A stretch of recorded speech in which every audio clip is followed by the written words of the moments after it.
এরকম লাল লাল করে খুব মজাদার ও টেস্টি কিভাবে রুই মাছ ভাজবেন আর কি কি ইনগ্রিডিয়েন্টস দিতে হবে আজকে থাকবে এই ব্লগে। সো হ্যালো এভরিওয়ান, আসসালামু আলাইকুম, welcome back to my YouTube channel Shobha ব্লগের সকলকে আমন্ত্রণ। ফার্স্টে আমি এখানে চিংড়ি রুই মাছ নিয়ে নিয়েছি। এটা খুব ভালো করে ধুতে হবে, না ধুলে কিন্তু হালকা হালকা রুই মাছ তো একটু গন্ধ বের হতে পারে। আমি খুব পরিষ্কার করে ধুয়ে নিয়েছি, দেখতে পাচ্ছেন।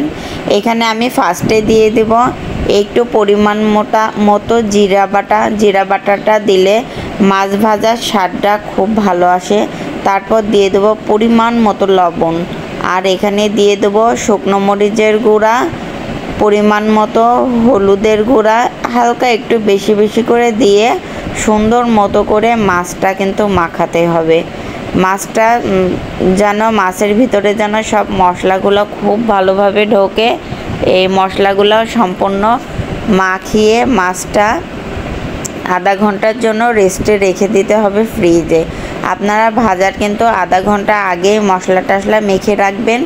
মেখে রাখার পরে এই যে আমার দেখছেন মাখা হয়ে গিয়েছে প্রায়, খুব লাল লাল করে মাছটা আমি মেখে রেখেছি। আমার মতো সেম প্রসেসেই আপনারা মাছটা মাখিয়ে আধা ঘন্টার জন্য রেস্টে রেখে দেবেন। আধা ঘন্টা পর আপনারা মাছটা ভাজতে এসেছে আমি সরিষার তেল দিয়ে মাছ ভাজলে মাছের স্বাদটা ও গ্রানটা খুব ভালো আসে। তো এখানে আমার তেলটা একটু গরম হয়ে এসছে, আমি মাছগুলো একটা একটা করে দিয়ে দিচ্ছি।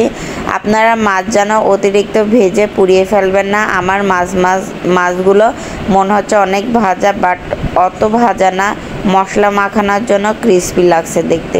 তো আমি ঢেকে দিয়েছিলাম। 5 মিনিট পর মাছগুলো হালকা উল্টিয়ে দেব। মাছগুলো হালকা ঢেকে দিলে ভিতরে ভালো সিদ্ধ হয়ে যায়। তো আমার ভিডিওটি যদি ভালো লাগে অবশ্যই আমাকে লাইক কমেন্ট করবেন এবং আমাকে একটা সাবস্ক্রাইব করে পাশে থাকবেন।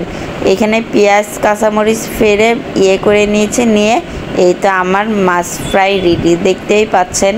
তো আজকের ভিডিওটি এখানেই শেষ করছি। সবাই ভালো থাকবেন, সুস্থ থাকবেন এবং আমাকে লাইক কমেন্ট করে সাবস্ক্রাইব করে পাশে থাকবেন। আসসালামু